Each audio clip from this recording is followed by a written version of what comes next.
Hello guys, welcome back to my channel, or if this is your first time here, hi, my name is Victoria and I'm a mess. Just a little workout update before we get into the video. I know you guys have been saying how glowy my skin is. I mean, just look.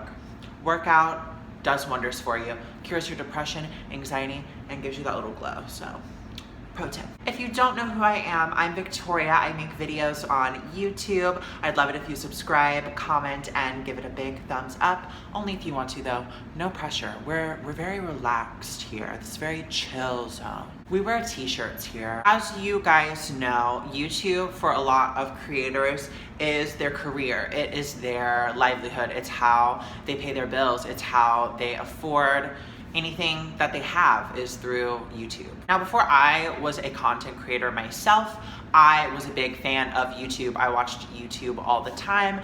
Starting at a really young age, I got really into it. And as a viewer, looking back on what was going through my head then, you can kind of see some of the tricks and tips and ways that YouTubers grow their profit, grow their audience, grow their fan base, and overall grow their fame. But now that I am a creator and I'm on the other side, I know so much more now. I want to talk about some of the things that are kind of very low-key, things that you guys probably don't know. It's really not super talked about, obviously, because people and the creator community want to keep it kind of on the DL. Nothing is off limits. I don't care if this gets demonetized. I don't care if I make $0 off this video. I just think it's something that would be cool to show you guys, kind of the hidden YouTube secrets. Let's start out with a pretty simple one, which is YouTubers' intros. If you notice, a lot of YouTubers have a very repetitive intro. The intro is almost the same for every video. This kind of ties in with fan base names as well. It's just all about the repetitiveness. It feels good, it feels comforting. Things that repeat feel good because change feels bad. Except my gender change, that felt really great. That's the only change I like. Like I was saying, fan base names as well. So for instance, Steph Sonyani calls her fans her little buns, and she's the bread mom, and it's the bread squad. These are all things that create familiarity.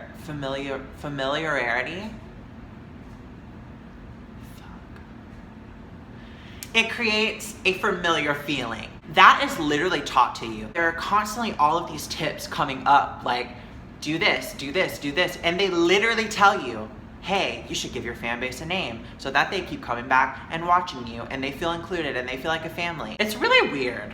I would never give you guys a name. I've never given you a name. It's kind of weird. I don't know. You're not like a pet to me. You all have names. I'm not trying to put you guys into this little cult. That's what it feels like to me. It's really strange. The next thing we're gonna talk about is giveaways. So I feel like giveaways used to be a really popular thing back in the early days of YouTube, because people were trying, on that grind, on that hustle, try to get them numbers up. What way can I get someone to subscribe to my channel?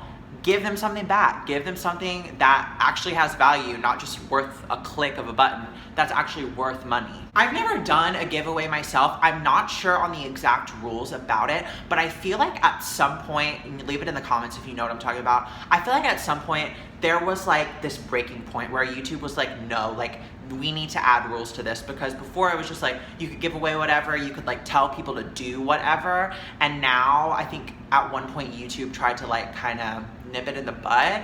But you can still do giveaways. I just know that there's more strict guidelines to them. So if you're familiar with giveaways, they go something like this. YouTuber says, hey, I'm giving away this iPad. All you have to do to enter is subscribe to my YouTube channel, follow me on Instagram, follow me on Snapchat, follow me on Twitter, like this video, and leave a comment. It's usually a few things.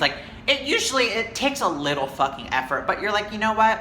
I can just randomly do all these little things, takes 5 minutes, and I might win an iPad. Who fucking knows? Here's where it's kind of scammy. Yes, you can check for all of those things individually, except the like. You cannot see likes. Likes are completely anonymous, as well as dislikes. There's no way for me to go into my video and see who has liked and disliked. It's all just numbers. Everything else you can check. You can check your Snapchat followers, Instagram followers, Twitter followers, subscribers, all that kind of stuff. But the problem, There is no way to do that cross-platform. So like, I can check that you subscribed to my YouTube channel, but I can't check if you also subscribed to all of these other things when your handle on those websites might not be the same. There's no way for me to check and be like, okay, this person subscribed to my YouTube channel. And maybe they do have the same name on everything. So they subscribe to my YouTube, my Twitter, my Instagram, and my Snapchat.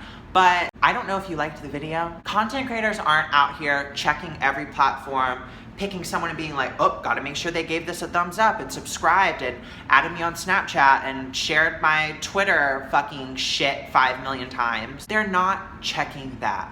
The goal of a giveaway is to tell people that they have to do said number of things to get this prize, all to get your fucking numbers up. So say they spend $500 on an iPad to give away.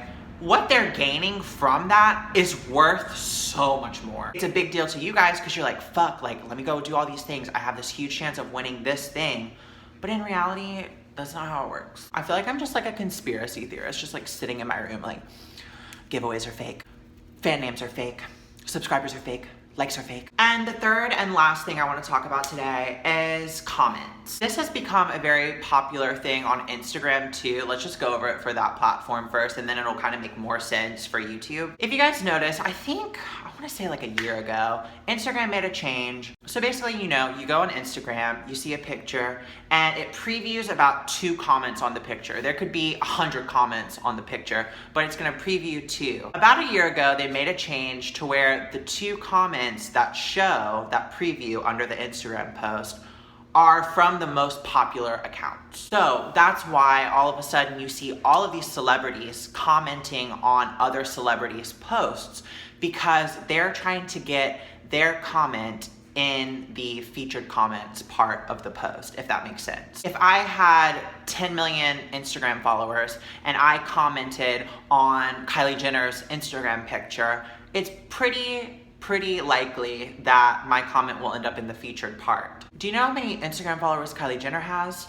Pretty sure almost 100 million. That is potentially 100 million people seeing my account, just off the grace of God that they would click my name. That's why all of a sudden you see Tana Mongeau under every fucking other social media star's posts. She doesn't really fucking like them. She's trying to get her clout up, and I respect it, but I'm also gonna expose it because the general public deserves to know. Now, let's bring it over to YouTube. Another thing YouTube literally teaches their creators is they need to comment more. There's basically this whole pinpoint about how just comment. If you want people to comment on your shit, you need to comment on other people's shit. Build your brand, make conversations, make people like you, make people come to your channel. And that's where it applies. So YouTubers commenting on other YouTubers' videos is usually for their own benefit. If you guys notice, there's people who comment on almost every fucking video, and you're like, where'd you come from? What the fuck? Like, you're commenting on every video. That's so weird. And people always point it out and expose them, but the reason they're doing it is to bring traffic to their channel. If this comment gets 1,000 thumbs up, it's gonna show up at the top of the comment list, because by default, YouTube organizes comments by most popular to least popular. So you have the top comment on a video that's got 1 million views.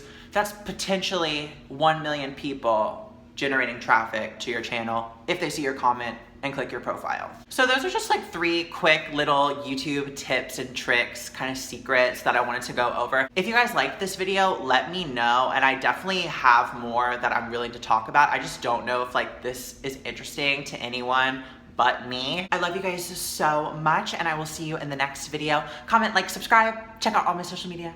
They're in the description. I love you so much. Bye.